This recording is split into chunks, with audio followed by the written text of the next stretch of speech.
Hello everyone. So friends, welcome to Takshashila learning. So आज के इस वीडियो में हम बात करेंगे एसएससी एमटीएस नोटिफिकेशन के बारे में, जिसे एसएससी ने 5 फरवरी को अपनी ऑफिशियल वेबसाइट ssc.nic.in पर रिलीज किया है।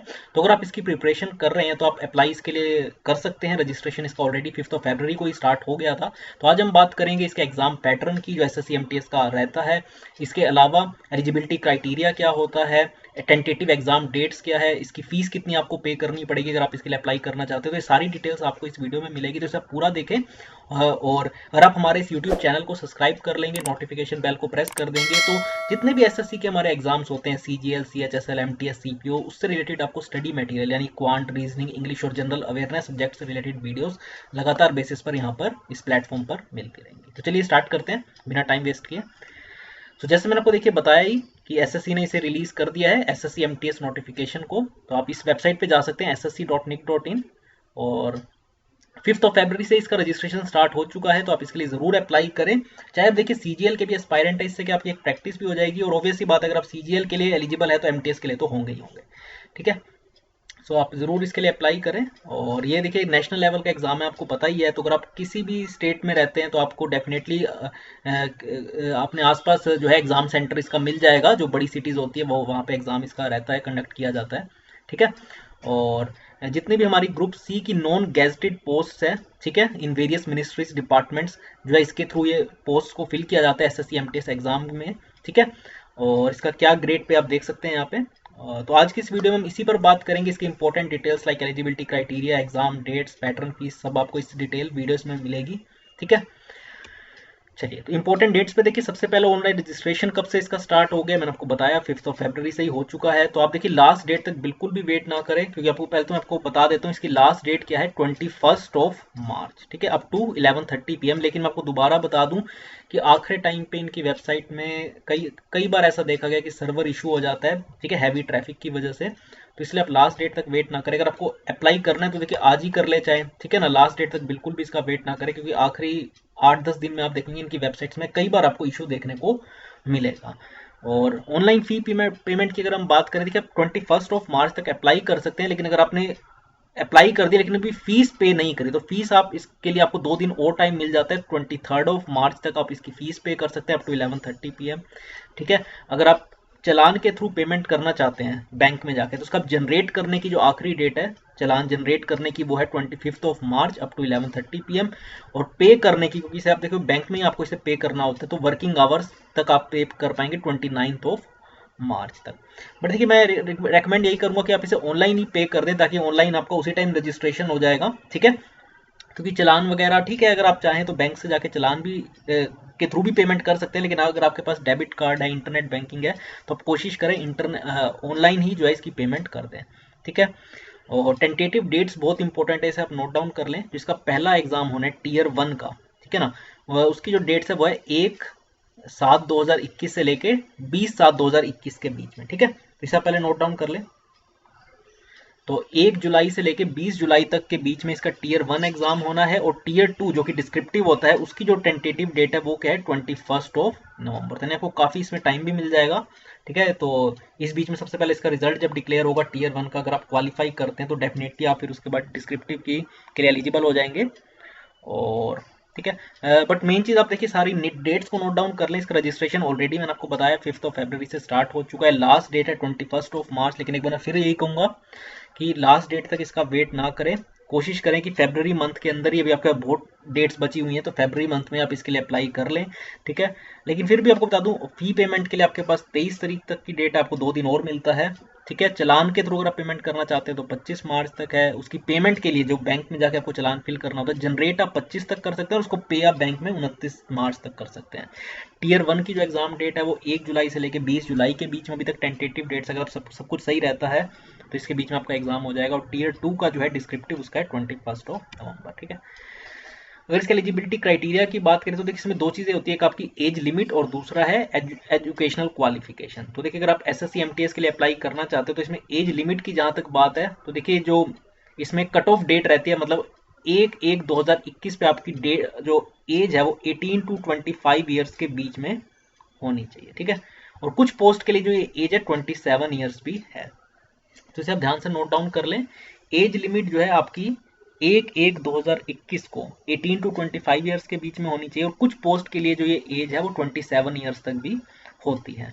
ठीक है, और इसमें आपको देखिए कुछ रिलैक्सेशन मिल जाता है अगर आप बिलोंग करते हैं इन कैटेगरीज से। एससी से अगर आप हैं, एससी कैटेगरी के हैं, एसटी से आते हैं, ठीक है, इसके अलावा ओबीसी, पीडब्ल्यूडी यानी पर्सन विद डिसेबिलिटी, अगर आप इनमें से किसी कैटेगरी को बिलोंग करते हैं तो आपको इसमें एज लिमिट में एक्सटेंशन मिल जाता है। ठीक है, तो अगर आपको इसकी डिटेल कितना एक्सटेंशन रहता है तो आप जरूर एक बार नोटिफिकेशन को रेफर कर लीजिएगा कि कितना रहता है। बट जो मेन है जनरल कैटेगरी के लिए जो रहता है वो 18 to 25 ईयर्स है, कुछ पोस्ट के लिए 27 ईयर्स है। कट ऑफ डेट जो है वो है 1/1/2021 को आपकी ये एज कैलकुलेट की जाएगी। ठीक है, सिमिलरली एजुकेशनल क्वालिफिकेशन भी आपकी जो है 1/1/2021 को जो है बहुत देखिए इसमें कोई ज्यादा वो नहीं, आप सिर्फ 10th पास होने चाहिए। ठीक है ना, आपका मैट्रिकुलेशन होना चाहिए और equivalent from a recognised board, चाहे आप सीबीएसई से हैं या किसी स्टेट बोर्ड से हैं, आईसीएसई से हैं, तो आपका 10th आप क्वालिफाई होने चाहिए एज ऑन 1 जनवरी 2021। ठीक है, तो एज लिमिट 18 to 25 ईयर्स, कुछ पोस्ट के लिए 27 ईयर्स, ये है 1/1/2021 को ये कैलकुलेट की जाएगी आपकी एज। और अगर आप इन कैटेगरीज में से तो आपको एक्सटेंशन मिल जाएगा। और एजुकेशनल क्वालिफिकेशन की जहां तक बात है तो आप 10th होने चाहिए, आपका 10th क्लियर होना चाहिए फ्रॉम रिकॉग्नाइज्ड बोर्ड। ठीक है, एग्जाम पैटर्न की अगर बात करें तो इसमें देखिए टोटल आपके 2 पेपर रहते हैं। पेपर 1 आपका कंप्यूटर बेस्ड रहता है यानी ऑनलाइन, ठीक है, और पेपर 2 जो है डिस्क्रिप्टिव वो आपका पेन एंड पेपर मोड में होता है।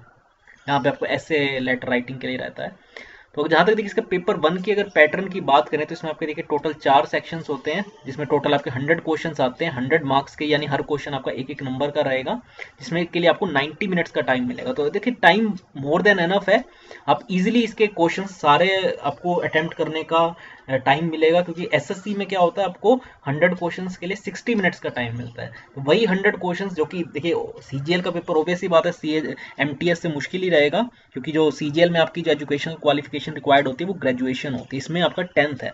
तो वैसे बात तो इसका एग्जाम का लेवल भी सीजीएल से ईजी है, ऊपर से आपको वहाँ पे 60 मिनट्स मिलते हैं, यहाँ पे आपको उन्हीं 100 क्वेश्चन को अटेम्प्ट करने के लिए 90 मिनट्स यानी और 30 मिनट मिल रहे हैं।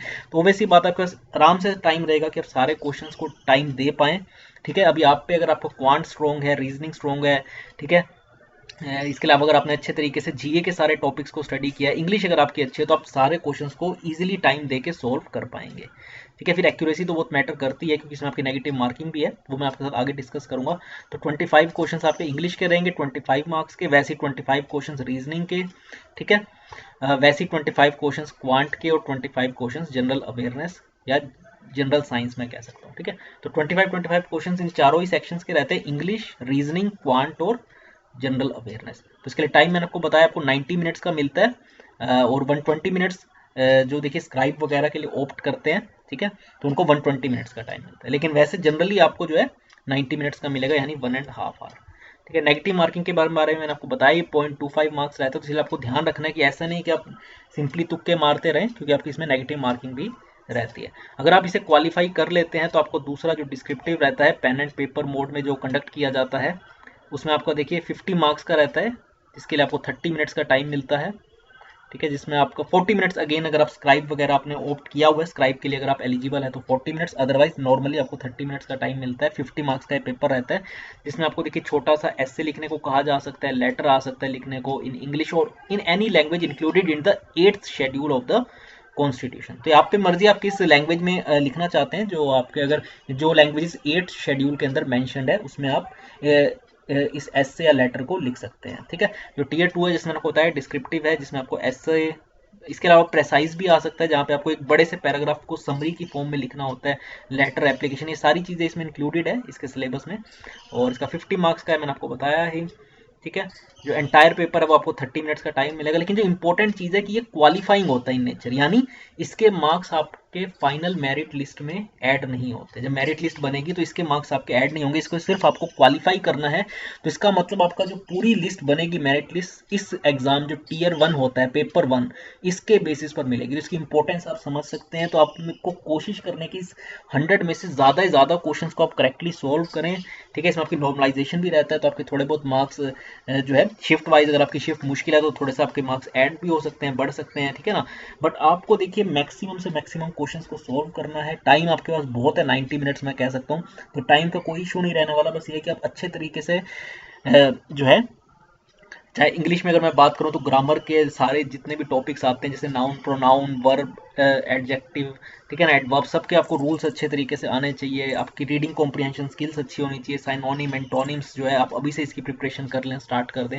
ठीक है, रीजनिंग में आपके टॉपिक्स आपको पता ही है, जो हमारी वर्बल और नॉन वर्बल रीजनिंग आती है। क्वांट के अंदर आपका अरिथमेटिक और एडवांस में, तो जनरल अवेयरनेस में फिजिक्स, केमिस्ट्री, बायो, ठीक है, हिस्ट्री, सिविक्स, ज्योग्राफी, देन इसके अलावा मिसलेनियस क्वेश्चंस, करंट अफेयर के क्वेश्चन। अगर आप करंट अफेयर, आपको तो हमारी वेबसाइट पे हम डेली बेसिस पे लेके आते हैं करंट अफेयर का एनालिसिस, वहाँ पे आप देख सकते हैं। ठीक है, और उसके बाद जो है आपका जब एक बार दोनों पेपर्स खत्म हो जाएंगे तो उसके बाद एसएससी जो है, फाइनल एसएससी जो है एमटीएस का रिजल्ट अपनी वेबसाइट पर डिक्लेयर कर देंगे, जिसमें आपका जो है फिर अगर आप क्वालिफाई करते हैं, अगर आपका नाम मेरिट लिस्ट में, तो आपको फिर डॉक्यूमेंट वेरिफिकेशन के लिए बुलाया जाएगा। ठीक है, अपने जो भी आपने देखिए डॉक्यूमेंट्स, ओबे से बात है आपके 10th में, आप क्योंकि अगर आपने ये फॉर्म फिल किया है तो माना जाता है कि आपकी 10th पूरी हो चुकी है। ठीक है ना, आपका रिजल्ट आ चुका है। अगर आप वहाँ पे जाके अगर आपका डॉक्यूमेंट में अगर आप वहाँ पे प्रूव नहीं कर पाए कि आपका अगर 10th क्वालिफाइड नहीं है, तो ऑब्वियसली बात आप वहाँ पे डिस्क्वालीफाई हो जाएंगे। तो इसलिए तभी अप्लाई करें अगर आप एलिजिबल है। अगर आपका 10th क्लियर हो चुका है तो ही आप इसके लिए अप्लाई करें। ठीक है, और एक बार अगर आपका जब डॉक्यूमेंट वेरिफिकेशन कंप्लीट हो जाएगा तो आपको जो है अलॉट कर दी जाएगी वैकेंसी। ठीक है, और इसके लिए देखिए फीस की जहाँ तक बात है तो 100 रुपीज़ है, आपको 100 रुपीज़ इसके लिए देने पड़ेंगे। ठीक है, और अगर आप बिलोंग करते हैं इन कैटेगरीज में से, SC ST या पर्सन विद डिसेबिलिटी, इसके अलावा जितने भी फीमेल हैं, चाहे वो किसी भी कैटेगरी को, जनरल की हो, OBC की हो, उनको भी कोई पे करने की जरूरत नहीं है, उनका फ्री ऑफ कॉस्ट है।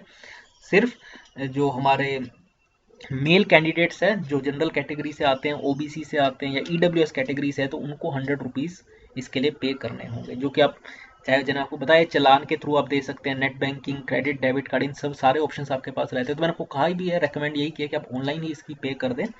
ठीक है, अवॉइड करें, चालान के थ्रू भी कर सकते हैं लेकिन ऑनलाइन कोशिश करें। ठीक है, तो 100 रुपीज़ है इसकी फीस, और अगर आप फीमेल हैं तो आपको कोई देने की जरूरत नहीं है, और मेल के अंदर SC ST PWD कैटेगरी से आते हैं तो भी आपको कोई फीस इसके लिए देने की जरूरत नहीं है।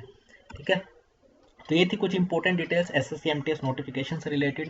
अगर आप प्रिपरेशन कर रहे हैं तो हमारी वेबसाइट जरूर विजिट करें, takshilalearning.com। यहाँ पे आप हमारा कोर्स परचेज कर सकते हैं, जो आपको ना सिर्फ एमटीएस एग्जाम में हेल्प करेगा, इसके अलावा CHSL CGL में भी हेल्प करेगा। क्योंकि देखिए ऑलमोस्ट आप देखेंगे एस्पायरेंट्स जो है, जो CGL के लिए भी क्वालिफाइड होते हैं वो भी एमटीएस के लिए अप्लाई करते हैं, जो CHSL के लिए क्वालिफाइड होते हैं यानी 12th पास है वो भी एमटीएस के लिए अप्लाई करते हैं। तो इसमें देखिए इसमें आपका कंपटीशन बहुत ज़्यादा होता है, क्योंकि 10th वाले तो इसको फॉर्म को फिल करते ही हैं जो करना चाहते हैं, जो एलिजिबल है, जो प्रिपरेशन करें। इसके अलावा 12th वाले भी करते हैं, CGL वाले भी करते हैं, तो इसलिए कंपटीशन बहुत ज़्यादा है। तो इसलिए आपको मैक्सिमम अटैम्प्ट करना है। टाइम भी, इसमें टाइम का भी कोई इशू नहीं है, 90 मिनट्स मोर देन एनफ होते हैं 100 क्वेश्चन को अटैम्प्ट करने के लिए। ठीक है ना, तो बस आपको अच्छे तरीके से हर एक क्वेश्चन जो है, हर एक टॉपिक जो आते हैं, ठीक है ना, इसका सिलेबस आप रेफर कर सकते हैं। नहीं तो हमारी वेबसाइट पे इसकी नोटिफिकेशन डली हुई है, जहाँ पे आपको डिटेल सिलेबस मिल जाएगा। तो आप इसके किसी भी टॉपिक को लाइटली ना लें, सारे टॉपिक्स को आप कवर करके चलें। ठीक है ना, तो यहाँ पे देखिए एक एक क्वेश्चन मैटर करता है, एक एक नंबर आपका, क्योंकि देखिए डिस्क्रिप्टिव मैंने आपको बताया वो तो क्वालिफाइंग है नेचर में, तो उसके मार्क्स मेरिट लिस्ट में तो ऐड होंगे नहीं। तो आपका जो मेन है सिर्फ पेपर 1 है यहाँ पे सबसे इंपॉर्टेंट। ठीक है ना, तो आज की इस वीडियो में इतना ही फ्रेंड्स। थैंक्स अलॉट जुड़ने के लिए, इस वीडियो को देखने के लिए, और ज़्यादा से ज़्यादा इसे लाइक कर दें, शेयर कर दें, और चैनल को भी सब्सक्राइब करना ना भूलें। तो आज की इस वीडियो में इतना ही फ्रेंड्स, थैंक्स अलॉट।